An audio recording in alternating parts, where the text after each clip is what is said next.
Aku kebetulan dapat kesempatan ngurus dia dari umur 2,5 tahun, Ya. Sob. Hmm. Terus sekarang udah umur 13 tahun, dan dia sekolah di sekolah tunarungu, matematikanya selalu 10 nilainya. Terus ibadahnya tidak pernah putus. Terus apa ya, buat aku itu sebuah anugerah yang Tuhan kasih, karena aku belajar menjadi orang sabar itu karena ada Raja. Jadi kan pada nanya Oke, kenapa dari 2,5 tahun, karena Raja ini sebenarnya adalah anak dari asisten apa teman ya dulu ya. ya Abang enggak, pernah dulu cerita sama fansnya aku kita lupa. lah, Oh fansnya itu fans Libels ya. dari belum nikah, dulu Oke. nikah. Terus omnya dia tuh juga sering bantu-bantu zaman Libels kerja. Jadi Raja sering seminggu sekali dibawa ke rumah. Lama-lama Oke. nginep-nginep, terus aku izin lah sama mamanya, Dek minta lampu dek, izin lah sama mamanya, boleh nggak Raja tinggal sama aku gitu segala macam. Akhirnya Hmm. dikasih Hmm. gitu. Tapi kenapa Jadi lu tergerak waktu dulu itu awalnya? gini Kenapa lucu, tergerak banget? Raja itu bersaudara tiga. Tiga-tiganya kenal sama aku, tapi nggak tahu malah dia nih yang paling nempel sama aku dari Ya, umur 2,5 tahun. ya. Jadi aku pikir ya nggak tahu ya, memang berjodoh aja kali. Mm-mm. Perjalanan hidup dia sama perjalanan hidupku ditemuin, dan bagaimana kita menjalaninya berdua agar dia bisa menjadi anak yang mandiri. Sebenarnya aku cuma mau ngasih tahu gini, Sof, bahwa buat semua orang tua yang di luar sana yang punya anak kebutuhan khusus, jangan merasa bahwa kok gue dapat anak kebutuhan khusus, tapi harus bersyukur, berterima kasih. Kalau kita dikasih anak kebutuhan khusus di dalam kehidupan kita, artinya kita itu mau banyak diajar sama Tuhan untuk hal-hal yang lebih besar lagi. Jadi aku selalu bilang, Tuhan, kasih saya hikmat dong untuk tahu bagaimana cara mendidik dia sama seperti apa yang Tuhan mau. Gitu. Jadi bukan Karena apa yang Tuhan saya mau. punya maksud dan tujuan untuk setiap manusia yang Dia ciptakan. Betul ya? Betul. Betul banget. Jadi kalau kita ngedidik dia seperti apa yang kita mau, berarti kan kita ngelawan, maksudnya kita keluar dari apa yang Tuhan mau kan? Ya. Jadi aku pikir ya udah, Tuhan kasih saya hikmat untuk bagaimana mendidik dia agar rancangannya Tuhan tuh tergenapi di dalam kehidupan raja lewat lewat saya. Iya, Jadi iya, iya, itulah iya. ceritanya. Oke, jadi begitu ya ceritanya ya guys. Kita lanjut lagi soal Raja ini. Jadi Raja ini sekarang SMP kelas 1 ya? Baru mau naik SMP kelas 1 nanti dia. Dia kan baru kelas Mm-mm. 6 Juli nanti kelas 1. Ke arah mana kira-kira lu udah bisa lihat belum dia kesukaannya apa? Nggak tahu, dulu dia SD, waktu dia kelas 3 senengnya bulu tangkis. Habis itu 2 tahun ikut taekwondo. Habis itu papa capek karena dia waktu tanding dipukulin sama lawannya, Loh, gimana luka sih? kepala. Kan taekwondo kan Kasian. kalau bertanding kan dia bertanding. Habis itu dia bilang, Beneran papa ya? saya nggak mau lagi bertanding, sakit kepala saya dipukul-pukul. Akhirnya udah dia berhenti. Habis itu sekarang ini lagi hobinya basket. Dan semua dia cobalah. Renang dia suka. Tapi yang nggak tahu lah, matematikanya 10 terus, Tante. Nggak pernah Keren diajar banget. papanya, tapi matematikanya 10. Dia berarti Gitu. bisa mengajar dirinya sendiri loh. Karena sekolah online itu tantangan loh buat anak zaman sekarang. Nggak semua anak menghadapi kemulusan yang sama ketika harus sekolah online. Karena mau tidak mau tidak bisa dipungkiri ketika guru ada di seberang sana ngajar kita, kan ada barriernya nih sebenarnya. Pasti Betul. ada persentase tertentu di mana anak ini harus tunggu sebentar tadi dia ngomong apa terus dia coba aplikasikan sendiri. Ya kan, lebih ke karakter anak itu Betul. mau mencoba Iya. gitu. Iya, betul. Betul, itu anak yang normal aja masih ada barrier kan. Lo Iya, bayangin anak yang kebutuhan khusus. Sementara kalau dia ketemu langsung, gurunya dua kan, guru nah, pelajaran sama guru tunawicara. Nah, iya. ini dia online, satu gambar itu isinya ada gurunya dan teman-teman kelasnya. Jadi dia harus Oh, perhatiin gurunya bicara, terus kadang-kadang dia terganggu dengan teman-teman yang ajak dia ngobrol. Ini heeh. enggak? Tapi dia sekarang Oh, udah tahu, dia bangun. teman-temannya yang lain ntar suka sign language gitu, Iya, ngajakin dia gitu. ngobrol di Jadi jendela dia suka Zoom-nya gitu. ke distract gitu. Jadi lagi gurunya jelasin, terus temennya ajak bercanda gitu. Dia chatting-chattingan. Kan dia bisa chatting tuh, ngobrol gini-gini segala Ya. macam. Nah, itu ke Mm-mm. distract. Tetapi Hmm. aku pikir sih biarin aja lah. Kalaupun dari pertanyaan-pertanyaan dia nggak bisa jawab semua kan nggak apa-apa. Tapi sejauh ini sih semua PR-PR. Kalau ditanya guru segala macam sih dia masih bisa jawab. Dia masih bisa Iya, jawab dengan baik. luar Itu biasa. aja yang Ah, terpenting. Karena kita bisa bayangin ya, Sofia, anak-anak itu sekolah online selama hampir 1 tahun ini jenuh banget loh sebenarnya. Ya, iya, iya, iya. Please dong, gue ngeliat anak Mau gue. bangunin Pak. Aduh, Hah? kasihan liatnya. Mereka kan usia harusnya keluar, apalagi anak gue yang satu udah 17 tahun ya, Bang. Udah Mm-mm. legal adult di Indonesia, udah punya KTP, ya. Anak umur Ya, segitu kan lagi keluar rumah. Selesai pulang iya, sekolah dia keluar, dia hangout. Ini nggak bisa. Ini tuh bener-bener membuat mereka harus ada di rumah gitu. iya. Jadi kadang-kadang ketika mereka jenuh, pagi-pagi dibangunin aja untuk bangun belajar tuh susahnya minta ampun. Kan jam 7 mereka udah harus 7:30 udah harus mulai kelas kan. Jadi kerjanya hari-hari dan anak gue tuh paling nggak suka keluar rumah. Jadi udah Hmm. nggak ada temennya, nggak ada temennya. Ya udah Hmm. mainannya cuma gini dia kok. Anu laptopnya dia utak-atik lah, dia apain segala macem semua Hmm. gitu. Hmm. Tapi Hmm. aku Hmm. rasa Hmm. itu mungkin juga menjadi pembelajaran buat semua orang tua ya. Kita kan jadi nggak bisa keluar sampai siang hari.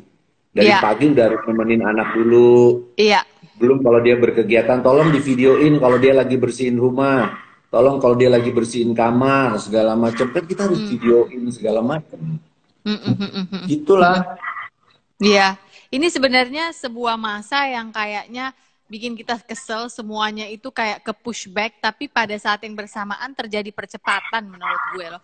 Percepatan pertumbuhan kita secara karakter maupun spiritual kita, ketergantungan kita pada Tuhan. Iya Iya, nggak sih? betul banget. Betul banget. Dulu tuh apa-apa kan kita selalu mengandalkan orang-orang sekitar kita ya. Hmm. Apa aja gitu. Tapi sejak ada COVID ini kita belajar untuk semuanya kita kerjakan sendiri. Dulu Ya, aku boleh dibilang gaptek soal yang namanya bikin video, bikin apa, segala macam. Tapi sejak COVID ini aku belajar pelan-pelan. Terus satu, dulu tuh kita bergantung sama Tuhan tuh, kalau aku pribadi ya, dulu tuh ketika aku mulai rajin doa, ketika mulai ATM menipis, terus kerjaan lagi nggak ada, ya kan, baru Tuhan, ini mau bayar listrik gimana, mau gimana? bayar cicilan gimana, gitu ya kan, baru cari Ya, Tuhan. Tapi ketika jadwal nyanyinya padat, terus lihat di ATM duitnya masih banyak, ya udah ya. doa Makasih seperlunya Tuhannya aja cuma deh. bilang thanks aja, thanks ya, thanks. Betul, betul. Tapi nggak benar-benar dari hati yang bilang Tuhan terima kasih ya gitu. Tapi di tengah COVID ini kita benar-benar diajarkan bahwa lu harus benar-benar cuman bergantung mengandalkan Tuhan, tidak mengandalkan Setuju. manusia. Iya, itu Contoh, pandemi ini, oh ya, contoh gimana? contoh. Aku kan udah nggak pernah muncul di TV kan, Ya, udah nggak ada album baru, ya. udah nggak ada media promosi apapun yang membuat orang tahu aku. Tapi kalau sampai Tahu-tahu lah hari Bang, ini maksudnya masih. ingat untuk ingat. Iya, iya Uh-uh. maksudnya tapi kan biasanya orang akan dipanggil off air, dipanggil show itu kan kalau yang lagi sering muncul di TV, ya kan? Yang lagi bikin berita heboh apa misalnya di media, aku berita heboh nggak ada, nyanyi nggak ada, album nggak ada. Tetapi sampai hari ini pemeliharaan Tuhan dalam hidupku tuh tiap bulan selalu ada pekerjaan yang Tuhan kasih. Nah itu kenapa bisa? Berarti misalnya kayak gini, ada si A di Medan mau nikah. Padahal kan dia udah nggak pernah lihat lama, udah lama nggak pernah lihat aku kan. Pasti aja kan bisa jadi pas pada saat mereka meeting keluarga atau apa, namaku ditaruh ke orang itu. Inget tuh Ya. ada Roni Sianturi yang bisa nge-MC. Jadi aku pikir nggak usah takut gitu. Maksudnya Tuhan tuh sudah menyiapkan berkat kepada setiap orang sesuai dengan porsinya. Ya. Menurutku gitu. Jadi nggak usah Masalahnya yang takut. bikin kita takut adalah kita tanpa sadar suka pengen sesuatu yang bukan porsi kita ya. Betul banget. Betul banget. Jadi kadang-kadang kita selalu merasa bahwa kita Berhak. mampu, Mm-mm. ya kita berhak untuk terima itu, padahal sebenarnya itu bukan bagian yang Tuhan mau untuk kita kerjakan, Ya. gitu. Kadang-kadang aku ngerasa dulu aku pernah ada di masa gini, Tuhan kan saya masih bisa nyanyi, Tuhan kan saya bisa nge-MC bagus, tapi kok saya nggak dapat acara TV, kok saya Ya. nggak dapat acara jadwal show seperti teman-teman yang lain. Akhirnya Mm. ketika aku selalu memikirkan hal-hal yang semacam itu, hidupku jadi nggak tenang, hidupku jadi khawatir, jadi gelisah, jadi segala macem gitu. Tapi ketika Tuhan bilang, Ron, percaya deh bahwa segala sesuatu yang terjadi dalam hidupmu, aku sudah atur gitu. Jadi jangan pernah takut. Jadi ya Termasuk udah, ketika Tuhan mengizinkan hal yang buruk terjadi pada Bang Roni. Lu percaya itu udah diatur juga? sangat. Jadi dibalik gini loh, buruk Kan orang menurut nggak kita suka ada loh. ugly ugly parts ya. Misalnya, gue nggak tahu. Iya, Ini terserah Bang Roni. You boleh answer, nggak jawab juga nggak apa-apa.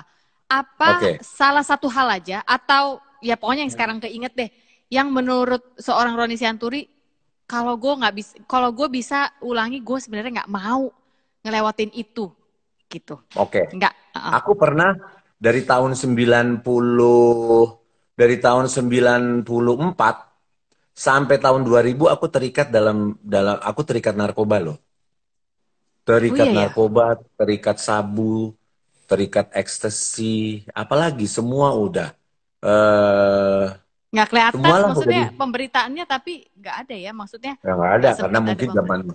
ya zaman dulu juga mungkin nggak ada. Aku terikat. Jadi yang seperti tadi Sofi di awal bilang, wah dulu kenceng dong argonya, ibaratnya kenceng argo. Nah kalau dulu aku nggak terikat dengan narkoba, pasti apa namanya argo yang kenceng itu masih tersisa sampai hari ini. Tapi karena 7 tahun atau 6 tahun aku terikat dunia narkoba, sehingga akhirnya itulah masa paling buruk, masa titik terendah dalam hidupku.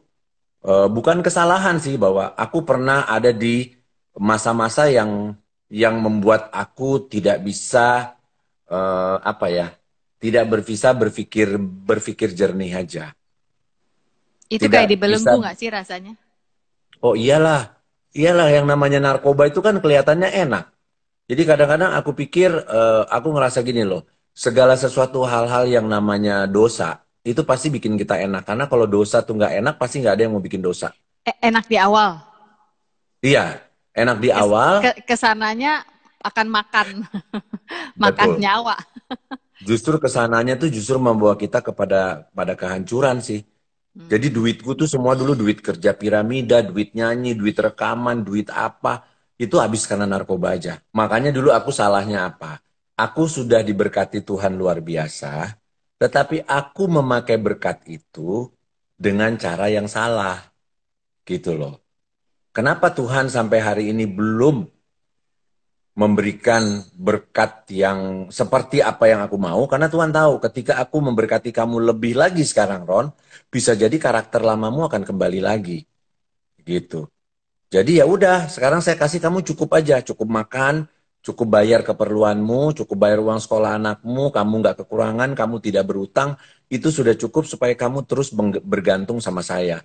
Karena dia tahu banget karakter gue ketika duit gue banyak di bank, gue pasti akan kembali lagi Spending. menjadi manusia. Iya, menjadi orang yang keras kepala, menjadi orang yang songong mungkin, bahwa segala sesuatu dinilai dari uang. Kan Tuhan yang paling tahu karakter kita.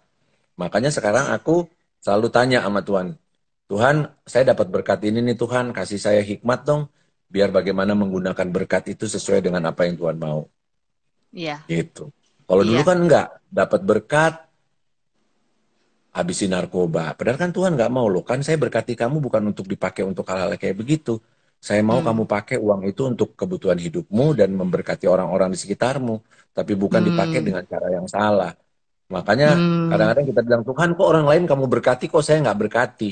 Artinya kapasitasnya kita nih, Belum kapasitasnya nyampe. kita belum nyampe untuk nerima uang yang miliaran tuh belum nyampe.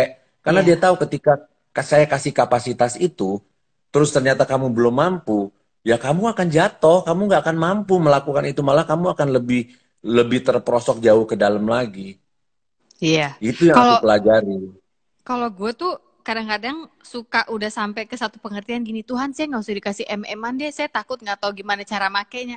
Gue rasa Tuhan kalau kalau kita bisa dengar suaranya, siapa juga yang mau ngasih lo M ya, so bukan bukan lu tenang aja, bukan lo gitu ya. Iya Tapi enggak loh. bener, karena gue kepikiran gitu kalau duit, gak tahu ya, ini gue pribadi, ya duit itu menyenangkan, bisa beli ini itu, bisa apalagi saat ini kita mikir untuk gue ya, anak sebentar lagi mau kuliah. Tapi Ya, dengan pandemi ini kan game changer banget ya. Siapa sih yang nyangka begitu pandemi ini semua tabungan yang pernah ada, padahal tabungan juga nggak yang menggunung, harus dipakai saat ini gitu. Dan iya, itu minggu lalu aku dapat satu kata-kata yang bagus banget dari Denada. Dia ngomong gini, iya. Sof, waktu gue harus jual apartemen dan yang lain-lain untuk biayain anak gue yang sekarang ini harus kemo karena leukemia pada anak, dia bilang gini, gue dikasih kesadaran sama Tuhan begini, Denada, dulu waktu saya titipin mobil, apartemen, rumah, itu sebenarnya buat dipakai sekarang. Jadi jangan dieman-eman, it is not yours.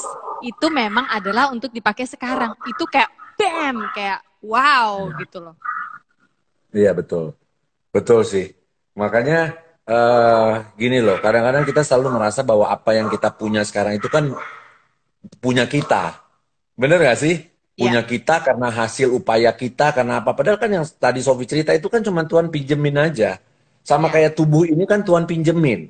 Ya. Tuhan kan cuma ngasih pinjemin, saya kasih kamu tubuh ini, saya kasih roh, saya hembuskan roh di dalamnya. Tetapi kamu nggak bisa semena-mena loh pakai tubuh kamu itu seperti apa Ya. yang kamu mau, nggak bisa loh. Hari ini kamu bikin dosa, terus kamu pergi bikin dosa, nggak bisa.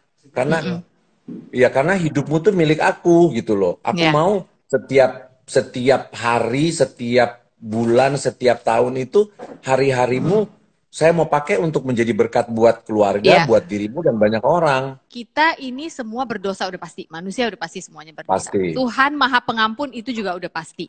Namun kalau kita udah tahu dosa tapi kita memilih untuk tetap hidup di dalam dosa itu, udah tahu dosa, lu tetap aja balik ke situ lagi. Itu yang bakal bikin kita suffer. Karena itu kayak ada satu tadi Abang bilang keterikatan ya. Ya. Dibelenggu gitu, kayak nggak bisa lepas. Dan ini nggak cuma bicara narkoba ya, macem-macem. Judi masuk, amarah, overeating ya, pokoknya nggak bisa, harus ngunyah aja melulu. Itu termasuk keterikatan menurut gue. Terus betul. Atau over shopping karena punya duit banyak, tapi kan gue nggak belanja narkoba. Bukan masalah lo belanja apanya, keterikatan kita setiap hari. Kenapa tiap hari harus online shopping mulu kerjaannya gitu ya. Kalau zaman dulu mungkin waktu masih bisa keluar rumah, pokoknya kalau pergi, kalau pulang nggak bawa tentengan kayak nggak sedep gitu ya hidup. Kalau sekarang karena online tinggal scroll gitu. Jadi menurut aku keterikatan itu bisa banyak bentuk sehingga benar tadi kata Bang Roni waktu almarhum Mas Yani bilang udah urus aja hidup lo sendiri, belum tentu hidup lo lebih baik dari dia. Itu benar. Karena just because si A ketergantungan narkoba, keterikatan, terus lo enggak, belum tentu lo lebih baik. Keterikatan lo apa? Keterikatan lo apa? Nonton gosip, itu keterikatan. Iya betul. Makanya kan selalu diingetin di tahun ini tuh, di tahun 2021 kalau bisa kita jangan gampang menghakimi orang lain deh gitu. Jangan gampang menghakimi orang lain, jangan gampang membicarakan kehidupan orang lain. Terus kalau di 2021 kita belajar menjadi orang yang mandiri, itu perlu loh. Mandiri di dalam segala hal. Misalnya contoh gini, aku tuh selalu zaman dulu waktu belum pandemi tuh mau makan aja, Mbak, makan. Ya kan? Mbak, beresin kamar. Mbak, itu di depan ada kotoran guguk, segala macam. Semua serba Mbak. Lu anak bungsu ya? Enggak? Iya, gue bontot. Si adik, oke. Jadi apa-apa gampang nyuruh kakak-kakak sama nyuruh. Mama sama papa dulu gitu ya? Atau Mbak? Iya. Jadi udah dewasa? Sama. Oke. Iya, sama kadang-kadang gini loh. Aku tuh kadang-kadang berpikir gini, kan gue udah gaji lo. Kan gue udah gaji lo tiap bulan. Jadi lo harus mengabdikan hidup lo, waktu lo buat gue. Itu kan salah banget. Seberapa besar sih kita gaji asisten rumah tangga di rumah sampai dia dari bangun pagi sampai mau tidur kita recokin terus, kan nggak fair dong. Aku sekarang belajar di pandemi ini, kalau aku bisa habis makan ngambil sendiri ke dapur ya aku ambil. Kalau aku bisa beresin kamarku sendiri aku beresin. Kalau aku bisa nyiram depan, nyiram sendiri walaupun itu tugasnya Mbak, ya aku bisa beresin gitu. Karena aku pikir ya itu membuat hidup tuh jadi balance aja. Jadi membentuk karakterku untuk belajar menghargai orang lain aja gitu. Jangan mentang-mentang kita sering ngerasa kita udah gaji lo, ya lo harus mengabdi sama gue. Gue suruh ini, suruh itu, suruh ini, suruh itu. Itu harus mau. Lo harus mau. Lo kalau ada urusan keluarga gue gak mau tahu gitu ya. Ya, atau urusan keluarga lo bisa dientar dibandingin urusan keluarga gue. Nah itu juga kita harus bisa bercermin dari situ untuk lihat no kita sama-sama manusia gitu ya. Iya. Koridor-koridor itu harus sangat kita perhatikan. Iya, makanya dengan adanya COVID ini seharusnya kalau kita ngelihat dari sisi positifnya, ya kita harus bersyukur bahwa Tuhan tuh sedang mau mengajar kita banyak hal, ya kan? Lewat kejadian ini bagaimana kamu bisa hidup dengan apa adanya, tanpa harus bersungut-sungut. Bagaimana kita belajar menghargai bahwa kebebasan itu tuh apa ya namanya? Kebebasan itu sangat Disertai perlu dengan karena tanggung kalau jawab. iya, betul. Jadi kita harus belajar mengerti. Aku juga baru belajar. Ternyata dalam hidup itu Tuhan kasih kita tugas dan tanggung jawab kan, Nov. Ya, Sebagai manusia tugas lo apa, tanggung jawab yang lo harus lakukan apa. Jadi udah belajar lakukan itu aja. Tuhan tugas saya sebagai ayahnya raja tuh apa? Tugas saya sebagai kakak di rumah ini apa? Tugas saya sebagai sahabat apa? Tugas saya sebagai pekerja di kantor apa? Ya udah lakukan aja itu dengan baik dan benar. ya. Udah nggak usah banyak cincong kiri kanan ini itu Nggak enak usah, tuh ya. Kelepasan nggak usah. sesekali. Ya, namanya manusia, cepet-cepet balik aja ke relnya lagi gitu ya. Iyalah Karena kalau misalnya udah tahu salah gitu ya, terus tiba-tiba masih demen ada di situasi yang itu terus kan sayang lah aku pikir. iya, Karena iya, iya. gini loh Sof, sebenarnya Tuhan tuh sudah menyiapkan berkat yang luar biasa buat setiap kita. Percaya nggak gitu? Mm-mm. Percaya loh. Nggak ada dibilang kok yang sana porsinya 100, aku cuma 20%, kok yang lain 100. Enggak loh. Apa yang menyebabkan berkat itu terhalang? Karena kita sendiri tidak membangun hubungan yang intim dengan pemberi berkat. Tuhan, ya, Iya, yang memberikan iya, berkat gitu. Jadi ya udah setiap hari bangun aja. Bangun. Aku sekarang gitu hal kecil. Tuhan terima kasih ya masih dikasih nafas hidup. Tuhan terima kasih iya. ya masih dikasih keluarga, masih dikasih teman, terima kasih dikasih orang-orang di sekitarku. Tuhan Bang, walaupun gue belum lihat. Kenapa? gue tuh di pandemi ini se-AC-AC sampai gue doain loh. Tuhan makasih ya AC-nya hari ini dingin banget deh. Di saat Bali lagi panas. Itu tuh gue yang kayak enak banget tuh. Karena gini kebayang ya ini AC kalau tiba-tiba rusak atau apa di tengah pandemi Iya keluar loh. lagi uang. Dan lu tahu kan Bali Iya. kalau udah panas bisa kayak Ya, mataharinya ada 9 kan ya. benar. Gitu. Jadi Benar banget. AC aja itu menurut gue Tuhan makasih ya. Makasih banget loh Iya. ada AC ini. Iya. Dulu waktu nggak pandemi mana pernah sih kita berpikir begitu? Nah, pulang tuh, Enggak nah kan? ini gitu. Iya loh. Gue bisa bilang tuh kalau malam tuh Tuhan terima kasih ya.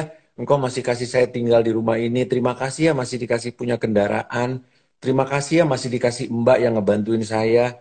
Terus terima kasih walaupun secara mata manusia gue belum lihat di depan. Tapi gue selalu bilang Tuhan terima kasih ya untuk pekerjaan-pekerjaan di depan yang Amin, Tuhan setuju. sudah siapkan untuk saya. Udah gitu gue pegang itu. Terima kasih Tuhan untuk berkat-Mu. Terima kasih untuk pekerjaan sepanjang tahun 2001 yang Tuhan sudah siapkan untuk saya. Terima kasih. Jadi setiap hari doanya mengucap syukur. Terima kasih, terima kasih, terima kasih, terima kasih. Gue nggak mengeluh. Tuhan, kok begini ya Tuhan? Tuhan, kok begini? Gue udah nggak mau lagi doa mengeluh. Ya. Iya loh. Iya, 8 bulan, 1 tahun nggak ada pekerjaan. Tuhan nggak biarin kita kelaparan. Iya iya, kan? Tuhan masih iya, kita kasih tempat tinggal untuk berlindung dari hujan dan panas. ya. Tuhan masih kita kasih kendaraan, baik itu motor, baik itu apa. Tuhan masih percayakan untuk kita pakai. Jadi apalagi nggak ada reason untuk tidak mengucap syukur. Ya. Tidak ada reason. Tuhan, terima kasih untuk bos saya yang bawel. Karena kalau dia nggak bawel, saya belum tentu ada pekerjaan ini. Kan zaman sekarang Iya orang loh. banyak kena perampingan loh. Iya, iya betul. Banyak banget. Makanya aku selalu bilang ke adikku, aduh bos gua suruh gua begini, begini, begini. Bu, tetap bersyukur, gua bilang. Iya kan? Karena yang lain itu tidak punya pekerjaan, tetapi kamu sampai hari ini masih Punya. dikasih pekerjaan dan tidak dipotong. Jadi kerjakan itu semaksimal yang kamu bisa kerjakan. Mm-mm. Dulu kan Speaking kita of, kalau nge-MC kan, mm-mm. dulu kan kita kalau nge-MC karena saking jadwalnya juga banyak, oh ya udah hari ini nge-MC selesai, udah. Ya pokoknya kita udah setelah. Kalau sekarang tuh kayaknya Tuhan terima kasih hari ini Tuhan kasih saya pekerjaan. Terima kasih ya, mudah-mudahan bisa berjalan dengan baik. Udah begitu aja Iya, semuanya. iya benar. Nggak ada alasan untuk nggak bilang makasih. Dan Nggak bilang ada. makasihnya jangan cuma di pikiran ya guys, mulutnya dibuka. Menurut aku tuh mulut harus dibuka untuk bilang makasih ya Tuhan, makasih. Iya, Ya kan? iya. Karena kalau cuma Jangan gue pernah. makasih kok, gue makasih, lu Iya. makasih kan dalam hati, ya kan? Terus lu kepikir kalau misalnya lu mau makasih dalam hati terus Tuhan juga, walaupun gue yakin Tuhan tidak akan melakukan ini karena dia emang baik banget. Tapi misalnya, contoh misal Tuhan kalau gitu, gue mau ngasih lu duit 5 juta ya hari ini, tapi dalam hati. Yang tahu cuma Oh saya, ya, kan? iya benar. Harus dideklarasikan ya. Iya Harus dong, nggak dideklarasikan. nggak berarti ya itu cuma contoh sejenak ya teman-teman. Nggak berarti kita menilai apa-apa itu dengan uang. Nah tapi gini, satu Enggak. pertanyaan lagi. Tunggu, sebelum lo kasih pertanyaan, contohnya bisa lagi di dalam kita berumah tangga. Kadang-kadang gue ketemu teman-teman yang gini, aduh gue kesel banget nih sama laki gue nih, ngerti gak sih, cerewet banget sih, udah begini, Semua udah pengen begitu, udah diatur. begitu. Iya, wah, semua harus dilayanin segala macam. Mestinya kan ketika itu terjadi, Tuhan terima kasih ya, suami saya bawel sama saya, kasih saya kekuatan dong, kasih saya kesabaran untuk bisa membahagiakan suami saya. Jadi dibalik aja bahwa setiap hal yang Tuhan izinkan terjadi, sebenarnya Tuhan sedang mau mengajarkan sesuatu hal pada kita. Itu aja. Mau ketemu istri bawel, mau ketemu suami bawel, mau ketemu bos bawel, mau ketemu temen yang karakternya nyebelin. Tuhan cuma mau belajar, ayo kamu belajar dari kejadian itu. Apa yang kamu bisa pelajari?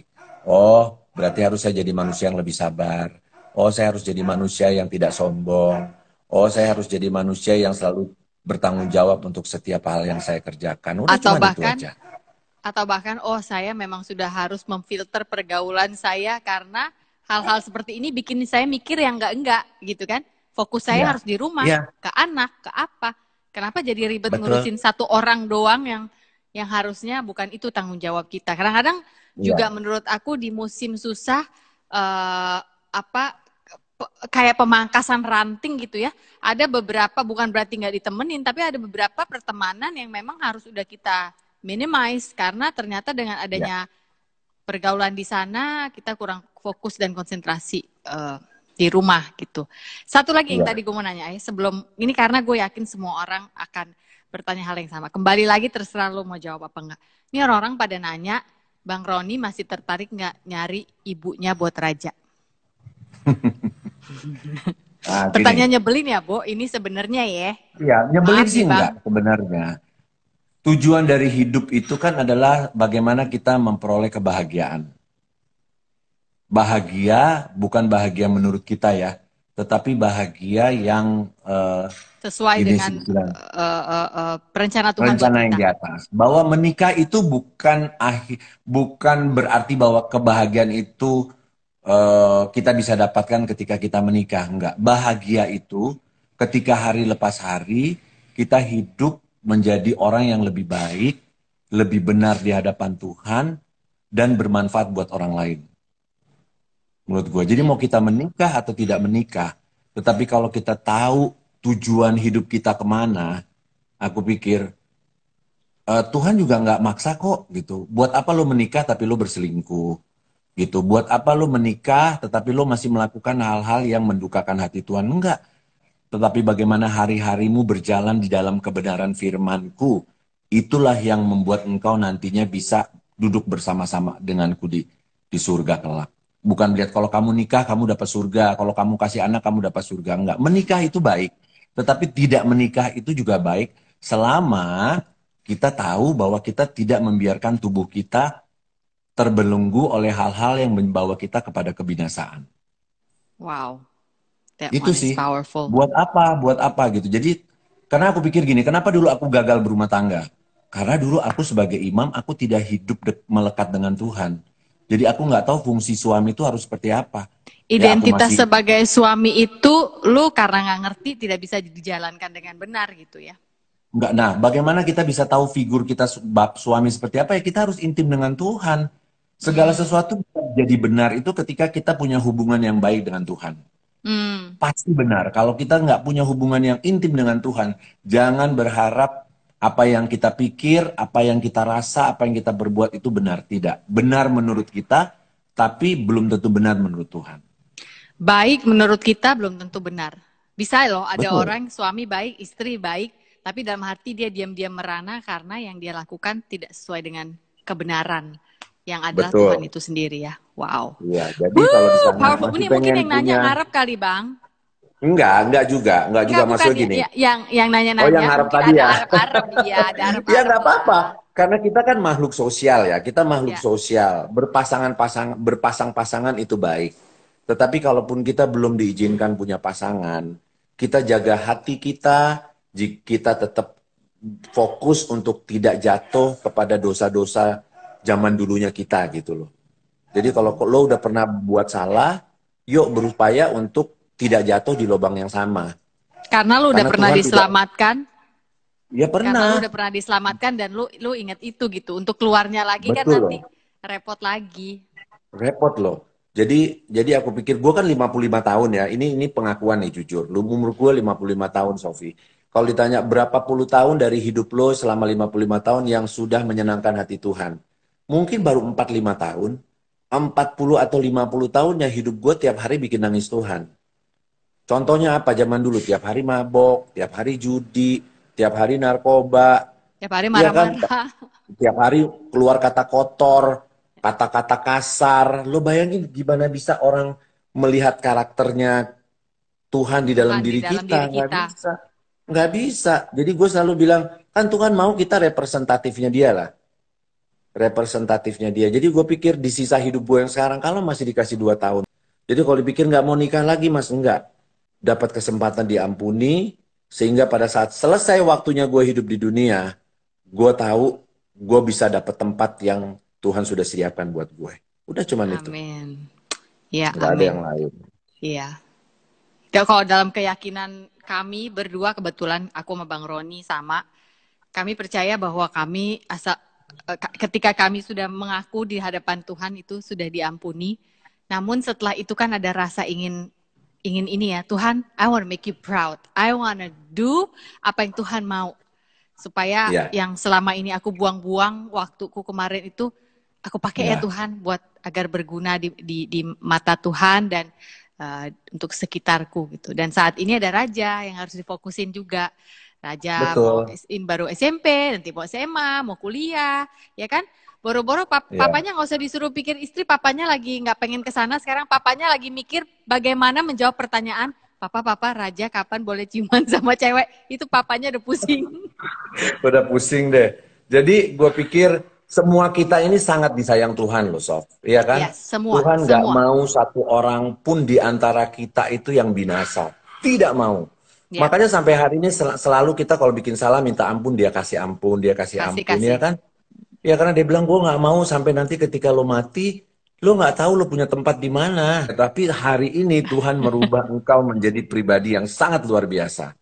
Dan aku belajar banyak dari dirimu soal bagaimana keintimanmu dengan Tuhan. Karena ketika Sofi intim dengan Tuhan, orang lain tuh melihat perubahan yang sangat luar biasa yang terjadi di dalam hidupmu sebagai seorang Sofi, sebagai seorang ibu, sebagai seorang istri dari Pongki. Ketika Tuhan mengizinkan aku give a second try dalam hidup ini ya, Heeh. dengan segala ya kesongongan zaman dulu, berpikir kalau aku bisa ini itu kan kuat ya, perempuan Batak Hmm. pinter cari duit Hmm. apa, siapa Hmm. sih yang nggak berpikir dia hebat banget, apalagi di usia-usia segitu gitu kan ya. Ya, ya, Abis itu aku mikir karakter ini tapi mau dibawa kemana ya? Mau ya, sampai kapan ya konsistensi karakter ini? Kok capek ya ya, berkarakter ya. seperti ini? Dan ketika gue menemukan di mana sih keterikatan itu ternyata berada pada gue belum bisa ada rekonsiliasi pemulihan dengan bapak gue. Nah itu that's another story panjang banget.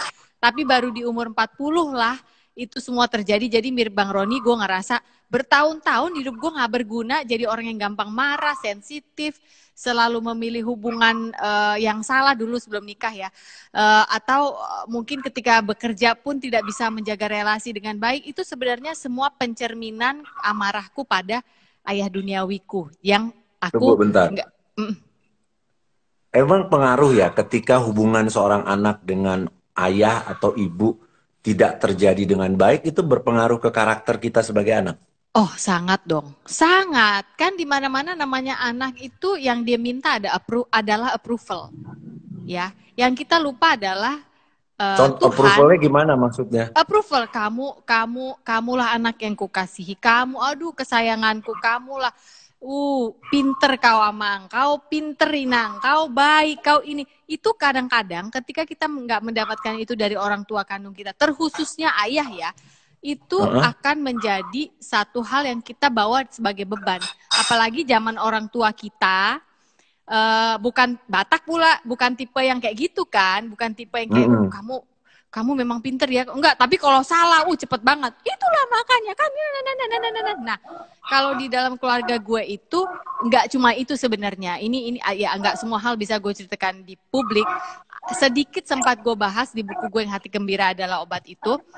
Intinya adalah ketika kita akhirnya bisa melihat Tuhan menyadarkan kita bahwa yang dilakukan ayahmu terhadap kamu itu, cara dia mendidik dan membesarkan kamu itu yang menurut kamu sangat tidak baik, kamu perang terus sama dia, itu adalah yang udah termaksimal yang dia bisa. Kamu mau paksa kayak apa lagi pun dia tidak bisa. Jadi kamu mau marah-marah ke siapa? Mau marah-marah ke tembok? Nah, kan nggak bisa marah-marah ke tembok. Akhirnya ketika kerja pun relasi nggak bisa terpelihara dengan baik. Kan pokoknya bawaannya jadi kesel dulu, marah dulu, nggak sabar dulu, apa dulu gitu. Dan kadang-kadang yang nggak fairnya kita sebagai istri adalah kita jadi menganggap suami kita masuk ke dalam hidup kita harus bisa menyelesaikan permasalahan yang dulu bapak gue nggak bisa selesaikan. Itu kan nggak fair. Suami identitasnya suami, bukan ayah gitu. Aduh panjang, ini kayaknya harus ada part 2 deh. Betul. Jadi artinya, jadi berarti untuk orang tua generasi kita sekarang itu penting banget bagaimana membangun ikatan emosi yang benar ya dengan anak-anak kita dong. Kalau enggak nanti anak-anak kita menjadi karakter-karakter seperti Sophie yang muda dulu, Roni yang muda dulu dong, bisa dong. Iya. Bisa kalau gitu? Menurut aku betul. Tapi sebelum ke ikatan emosional, kan manusia itu kan tubuh, jiwanya emosi dan roh. Yang kita beresin menurut saya roh dulu, karena roh itu berhubungan dengan Tuhan pencipta kita. Begitu kita tahu kita sangat berharga di mata dia tidak mau kita binasa, itu ke bawahnya tuh turunnya akan lebih flow. Jadi nggak menghukum diri sendiri dengan terlalu over diet, nggak menghukum diri sendiri dengan olahraga berlebihan, terlalu berlebihan gitu. Tidak menghukum diri sendiri dengan setiap hari, nggak bisa menyayangi. Kan semua orang lagi senang nih ngomong self love gitu. Yang mana itu nggak salah. Tapi self love itu sebaiknya menurut gue kita bisa terapkan ketika kita sudah tahu bahwa kita terlebih dahulu dikasihi, baru kita bisa mengasihi diri kita sendiri. Kalau nggak bakal jadi egois. Ya yang penting self love dong. Gue harus happy dulu dong. Jadinya kan melenceng lagi gitu. Oke. Jadi seorang anak yang tumbuh kembang yang baik tergantung dari bagaimana perjalanan kehidupan hari-hari dia bersama orang tuanya mereka. Iya, dan orang tua mengambil dari sumbernya sendiri, dari Tuhan. Dia lihat bapak ibunya hidupnya udah lebih penuh. Oh penuh nih, dipenuhi tepatnya. Ih panjang, nanti part 2 deh. Panjang ya nih, kayaknya harus part 2 banyak. Enggak, karena gini loh. Aku cuman kepengen apa? Kita pernah punya pengalaman yang menurut kita seharusnya kita sebagai anak tidak harus mengalami itu, ya kan? Ya. Nah, gue juga tidak kepengen sampai anak-anak kita ke bawah ini juga punya pengalaman yang sama seperti kita, karena para ayah dan para ibu tidak mengerti bagaimana peran dia sebagai seorang ayah, sebagai seorang ibu yang Tuhan mau gitu. Ya itu dia perlu. kan. Jangan sampai banyak generasi-generasi yang gagal lagi kayak kita. Gue kan dulu kepahitan karena misalnya nih almarhum papa gue kalau marah suka mukul, suka misalnya lempar kursi atau apa, tanpa disadar ketika gue menikah sama Ati, itu tuh bisa terjadi juga loh. Gue bisa gampang ngancurin barang, ngancurin apa, karena gue pikir karakter seorang suami tuh gue lihat seperti ini. Nah tanpa sadari itu gue melakukan hal yang sama, kan itu bahaya buat anak-anak kita ke depan. Betul. Nah, sekarang kan gimana untuk kita, ini adalah generasi yang menurut gue pemutus kutuk. Kalau gue ngomong kutuk, jangan pikir ini adalah Kamis horor, Jumat horor gitu, bukan ya.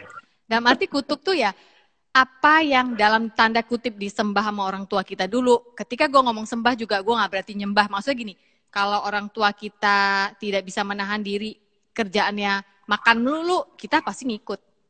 Ya kan? Oh dia kalau stres pokoknya ngunyah. Secara tidak langsung anak ikut gitu. Oh kalau papa kalau marah harus ninggi gitu. Pasti anak itu usually suaranya ninggi. Nah kita ini generasi yang menurut aku bisa mengubah itu. Terlebih karena kita diizinkan ada di dalam pandemi. Waduh waktu untuk bercermin punya banget. Betul tuh, gitu. Betul. Ya kan? Paling nggak hari ini saya banyak belajar. Saya banyak hal yang saya dapat dari obrolan dengan dirimu hari ini. Gitu, yang selama ini ya gini, aku tuh nggak suka baca, tapi aku suka nonton. Jadi dari obrolan hari ini, aku juga belajar bagaimana untuk terus bisa menjadi apa ya, orang yang lebih baik lagi, orang tua yang lebih baik lagi dari obrolan kita hari ini. Ya, makasih banget ya Roni Sianturi, Ronaldus Parasian Sianturi, yang baik hati Iya, dan gantengnya betul. tidak lekang dimakan zaman. Semua orang di sini Benar. setuju. Mungkin nanti kita bikin part 2 lagi, Ya, karena ternyata banyak yang ngobrol suka yang juga lebih nih banyak ternyata. hal yang lebih menguatkan kita semua aja yang dengar maupun kita yang lagi ngobrol sekarang ini. Salam untuk Raja, salam untuk Mbak di rumah, salam untuk tadi Abai, kayaknya dia udah pamit pulang tadi ya. Itu, waduh, udah Iya, lama tuh kenal dia. iya Ya puluhan udah, tahun. itu aja. Terima kasih juga, salam buat Pongki, salam Ya, buat dua jagoanmu. yes. Terus terus sehat, terus dipakai Tuhan untuk menjadi berkat buat keluarga dan banyak orang. Amin. Oke Ya, guys, thank you thank Bang you, Roni, thank you. Nanti thank you ditonton, aku waktunya. akan upload ya. Ya teman-teman semua Bye. terima kasih. God bless. Assalamualaikum. Waalaikumsalam. Dah. Dadah. Oke guys, that was Roni Sianturi. Sebuah percakapan yang dari musik, ngomongin libels, tiba-tiba ngomongin anaknya yang namanya Raja. He's so cute ya. Lalu kita ngomong ke hal-hal yang lebih dalam. Aduh, kalau udah kayak begini sebenarnya pengen lebih lama. Cuma saya kan juga ibu rumah tangga ya. Ini pentingnya kita menyadari identitas diri. Jam segini saya udah harus nyiapin makan malam. Karena kebetulan memang di keluarga kami ya yang masak saya. Jadi di rumah kita memang sejak pindah ke Bali nggak pakai mbak. Bukan berarti saya lebih baik, saya nggak pakai mbak, yang pakai mbak nggak baik. Enggak. Kebetulan memang kami memilih untuk itu. Itu aja udah, nggak usah dipanjang-panjangin. Sampai bertemu lagi di Sofina Talks minggu depan. Siapa nanti bintang tamu atau narasumbernya, you will find out. Makanya jangan lupa untuk ikuti terus Sofina Talks setiap hari Senin atau Selasa pukul 4 sore waktu Indonesia bagian Barat atau pukul 5 sore waktu Indonesia bagian Tengah atau waktu Bali ya. Jangan menyerah, jangan memilih hari ini untuk menyerah. Jalan terus di dalam Tuhan, selalu ada harapan. Saya Sofina Vita, jangan lupa like and subscribe ke YouTube-nya karena semua talks bersama narasumber saya yang dahsyat seperti tadi Roni Sianturi, semua saya simpan di sana. Alright? Bye, selamat sore. You are loved.